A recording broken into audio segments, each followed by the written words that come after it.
سڵاو بینەرانی خۆشەویستی تەلەڤیزیۆنی کۆمەڵا، لەگەڵتانم بۆ پێشکەشکردنی گەشتی هەواڵەکان. سەرەتا سەردێڕی چەند هەواڵ. کۆبوونەوەی خاننشینکراوانی تەمینی اجتماعی لە کرماشان و چەند شاری ئێران. مانگرتنی شۆفێرانی بار هەڵگر لە سنووری پەروێزخان. دەست بەسەرکردنی هاوڵاتیەک لە شاری سنە. یان بەختکردنی منداڵێکی تەمەن 7 ساڵ بەهۆی ئەشکەنجەی باوکی لە بۆکان. بەڕێوەچوونی کۆنگرەی نەتەوایەتی کورد لە شاری برۆکسل. شەڕ و پێکدادانی قورس لە نێوان شەڕڤانان و تیرۆریستانی تورکیا لە کۆبانی. بەیانی هاوبەشی هەزاران چالاکی هونەری و مەدەنی بۆ ڕاگرتنی سزای ئێعدام. گیان لە دەستدانی 76 کەس بەهۆی تەقینەوەی تانکەری سوتەمەنی لە نایجیریا.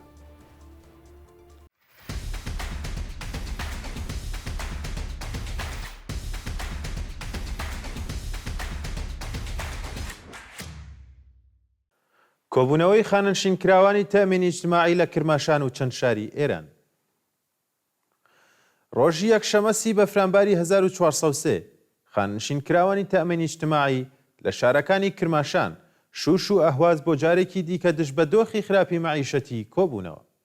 خاننشینکراوانی تەمینی اجتماعی یەکشەمەی هەموو هەفتەیەک دژ بە جێبەجێ نەکردنی داخوازیەکانیان خۆپیشاندان ئەکەن، بەڵام تا بە ئەمڕۆ هیچ بەرپرسێکی ڕژیم بایەخی بە داواکاریەکانیان نەداوە. خاننشینکراوانی تەمینی اجتماعی لە کۆبوونەوەکانیاندا خوازیاری زیادکردنی حەقدەست بە پێی ڕێژەی هەڵاوسان، دابینکردنی بیمەی دەرمانی و بەکردەوە دەرهاتنی گەڵاڵی هاوسان سازی بوون. مانگرتنی شۆفێرانی بار هەڵگر لە سنووری پەروێزخان. ڕۆژی یەکشەمە بەفرانبار شۆفێرانی بار هەڵگر لە سنووری پەروێزخانی سەر بە شارستانی قەسری شیرین بۆ چەندەمین ڕۆژی بەردەوام درێژیان بە مانگرتندا. شۆفێرانی بار هەڵگر بە کۆبوونەوە لە سنووری پەروێزخان خوازیاری کەمکردنەوەی نرخی سوتەمەنی، زیادکردنی نرخی کرێبار، دابینکردنی بیمەی کارامە، پێدانی لاستیک و پارچەی یەدەگی ئۆتۆمبیل بە نرخی گونجاو بوون. دەست بەسەرکردنی هاوڵاتیەک لە شاری سنە. ڕۆژی شەمە 29 بەفرانبار ئەسعەد خەفووری، مامۆستای زانکۆ و ئەندامی کەمپینی پێشگرتن لە ئێعدامی پەخشان عەزیزی لەلایەن ئیدارەی ئیتلاعاتەوە دەست بەسەر کرا. بە پێی زانیاریەکان بەکرێگیراوانی ئیدارەی ئیتلاعات بەبێ بەڵگەی قەزایی ئەسعەد خەفووریان دەست بەسەر و بۆ گرتوخانە گواستوتەوە. تا کاتی داڕشتنی ئەم هەواڵە هیچ زانیاریەک لەسەر هۆکاری بەندکرانیە و چالاکە مەدەنیە لەبەردەستا نییە. شایانی باسە کە کەمپینی پێشگرتن لە ئێعدامی پەخشان عەزیزی کە داوای هەڵوەشانەوەی حکمی ناڕەوای ئەو چالاکە مەدەنیە دەکات تا ئێستا 9000 واژۆی کۆ کردوتەوە. یان بەختکردنی منداڵێکی تەمەن 7 ساڵ بەهۆی ئەشکەنجەی باوکی لە بۆکان. لە ڕۆژانی ڕابردوودا کچێکی تەمەن 7 ساڵی خەڵکی بۆکان بە ناوی نیان چەلیانی بەهۆی دەستدرێژی سێکسی و ئەشکەنجەدان لەلایەن باوکی بزڕدایکیەوە گیانی لەدەستداوە. چەند ڕۆژ لەمەوبەر باوک و دایکی نیان کچەکەیان بۆ ئۆژانسی بۆکان گواستەوە و کاتێک دەیانویست لە نەخۆشخانە هەڵبێن لەلایەن پاسەوانەکانی و نەخۆشخانەوە دەست بەسەر و ڕادەستی پۆلیس کران. کاتێک پزیشکانی ئۆژانسی بۆکان نیانیان مەعایەنە دەکرد، ئاسەواری دەستدرێژی سێکسی و داخکردنیان بەسەر جەستەی ئەو کچە تەمەن 7 ساڵەوە بینی و ڕەوانەی شاری ورمەیان کرد. نیان پاش گواستنەوە بە نەخۆشخانەی شاری ورمێ بەهۆی سەختی برینەکانی گیانی لەدەستدا و باوکی معتاد و زڕدایکی دەست بەسەر و ڕادەستی دادگا کران. بەڕێوەچوونی کۆنگرەی نەتەوایەتی کورد لە شاری برۆکسل. ڕۆژی 18 ژانوێری 2025 حزب و لایەنە سیاسیەکانی ڕۆژهەڵاتی کوردستان بە بانگەوازی کۆنگرەی نەتەوایەتی کورد کەنەکە لە شاری برۆکسل پایتەختی بەلشی کۆبوونەوە و نوێنەرانی کۆمەڵە ڕێکخراوی کوردستانی حزبی کۆمونیستی ئێرانیش تێیدا بەشدار بوون تاوەکو دوایین پێشهاتەکانی ڕۆژهەڵاتی کوردستان تاوتوێ بکەن. لە بەیاننامەی ئەو کۆبوونەوەدا سەرەتا بارودۆخی ناوچەکە بە تەواوی هەڵسەنگێنرا. سەرنج خرایە سەر بەندکراوانی سیاسی و حکمی ئەعدامی پەخشان عەزیزی و وروشە مرادی و بڕیاردرا سەبارەت بە ئەعدامی بەندکراوان لە ئێران هەڵوێستێکی سەراسەری بگیرێت و داوە لە هەموو حیزب و لایەنە سیاسیەکانی ڕۆژهەڵاتی کوردستان بکرێت پێکەوە بانگەوازی هاوبەش بۆ مانگرتنی سەراسەری بدەن. بۆ پەیوەندیگرتن لەگەڵ حیزبەکانی دیکە 2 کمیتە پێکهێنرا و پاشان کمیتەی ڕێکخراوەکانی شورا دیاری کرا وەکو تایبەتمەندیەکی ڕوون بڕیاردرا هەر حیزب و لایەنێکی سیاسی نوێنەری خۆی لەو کمیتەیەدا هەبێت و ژمارەیەک لەو کەسایەتیە سەربەخۆیانە شتەیدا بەشدار بن. هەروەها بڕیار لەسەر بەشداری زۆرترین ژنان لە کمیتە درا و لە کۆتاییشدا بەڵێن درا لە داهاتوویەکی نزیک شۆرای نەتەوایەتی ڕۆژهەڵاتی کوردستان لە ئەوروپا بەڕێوە بچێت. شەڕ و پێکدادانی قورس لە نێوان شەڕڤانان و تیرۆریستانی تورکیا لە کۆبانی. ڕۆژی یەکشەمە 30 بەفرامبەر تیرۆریستانی سەربەدەوڵەتی تورکیا لە چەند لاوە هێرشیان کردە سەر بەنداوی تشرین و گوندەکانی دەوروبەری بەڵام هەموو هێرشەکانیان شکستی هێنا. بەپێی زانیاریەکان گروپە جیهادیەکان بە هاوکاری هێزی ئاسمانی و تۆپخانەکانی ئەرتەشی تورکیا لە چەند قۆڵەوە هێرشیان کردە سەر چەند گوند و بە توندی لەلایەن شەڕڤانانی شۆرای نزامی منبجەوە بەرپەج درانەوە. شەڕڤانان بە هێرشی پێچەوانە بۆ سەر تیرۆریستانی ئیسلامگەرە چەندین ئۆتۆمبیل و زرێ پۆشیان لەناو برد. کۆبوونەوەی خاننشین کراوانی معدەن لە ئیسفەهان و کرمان.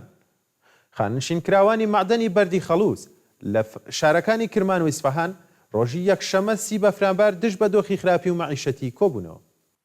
خانەنشین کراوانی معدەن بە کۆبوونەوە لە بەردەم سندوقی خانەنشینی و وتنەوەی دروشم خوازیاری زیادکردنی حەقدەست بە پێی ڕێژەی هەڵاوسان، دابینکردنی بیمەی تەکمیلی، پەرداختی مەزایە دواخراوەکان، بەکردەوە دەرهاتنی گەڵاڵی هاوسانسازی و چاکسازی لە ژیان و مەعیشەتیان بوون. ڕێپێوانی خانەنشینکراوانی فولاد لە چەند شاری ئێران. خانەنشینکراوانی سەنعەتی فولاد لە شارەکانی ئیسفەهان، ئەهواز و قایمشار ڕۆژی یەکشەمە 30 بەفرامبەر بە پێی ڕەواڵی هەر هەفتە ڕژانە سەر شەقام و ڕێپێوان و وتنەوەی دروشم خوازیاری جێبەجێکردنی داخوازیەکانیان بوون. خاننشینکراوانی ناڕازی بە دەستەوەگرتنی پلاکارد خوازیاری زیادکردنی حەقدەست، پێدانی مەزایە بڕاوەکان، هاوسانسازی حەقدەست و هەڵوەشانەوەی بڕیاری دەوڵەت بۆ تێکەڵکردنی سندوقەکانی خاننشینی و گەڕانەوەی سربەخۆیی بۆ سندوقەکانی خاننشینی کرێکارانی سەنعەتی فولاد بوون. بەیانی هاوبەشی هەزاران چالاکی هونەری و مەدەنی بۆ ڕاگرتنی سزای ئێعدام. لە درێژەی کاردانەوەکان بەرامبەر بە سزای سێدارەی پەخشان عەزیزی 3400 چالاکی هونەری مەدەنی، ڕۆژنامەوان، سیاسی، ئاینی خوێندکار و پارێزە لە نێوخۆ و دەرەوەی وڵات لە بەیاننامەیەکدا خوازیاری هەڵوەشانەوەی سزای سێدارە بوون. واژۆکارانی ئەو بەیاننامەیە بە ئاماژەدەدان بە چالاکیەکانی پەخشان لە ڕۆژاوای کوردستان ڕایانگەن. کەسێک کە خزمەتی بە مرۆڤایەتی کردووە شایانی دەستخۆشیە نەک سزادان. هیچ کات بە کوشتنی ئینسانەکان دادپەروەری لە کۆمەلگا دابین نەکراوە. لە ڕێگای گەیشتن بە دادپەروەری هیچ جێگایەک بۆ وشەیە ئەعدام نییە. لە کۆتاییشدا واژۆکارانی بەیاننامە خوازیاری هەڵوەشانەوەی سزای سێدارە بەگشتی و ئازادی هەموو بەندکراوانی سیاسی بوون. گیانبەخەتکردنی شارومەندێکی بەلوچ بە تەقەی هێزەکانی ڕژیم. ڕۆژی شەمە 29 بەفرامبەر شارومەندێکی بەلوچ بە ناوی عاسف ساسوولی تەمەن 30 ساڵ بە تەقەی هێزەکانی ڕژیم لە شارستانی هیرمەند گیانی لەدەستدا. بەپێی راپۆرتی حاڵوەش هێزە ئینتیزامیەکانی ڕژیم لە بازگەی خوڵام عەلی دادخودا سەر بە شارستانی هیرمەند بەبێ هۆکار ئۆتۆمبیلی ئەو شارومەندە بەلوچیان داوتە بەر دەستڕێژی گولە و عاسف ساسوولی دەستبەجێی گیانی لەدەستداوە. جێگای ئاماژەیە کە ئەو هاوڵاتیە بەلوچە خێزاندارە و باوکی 4 منداڵ بووە.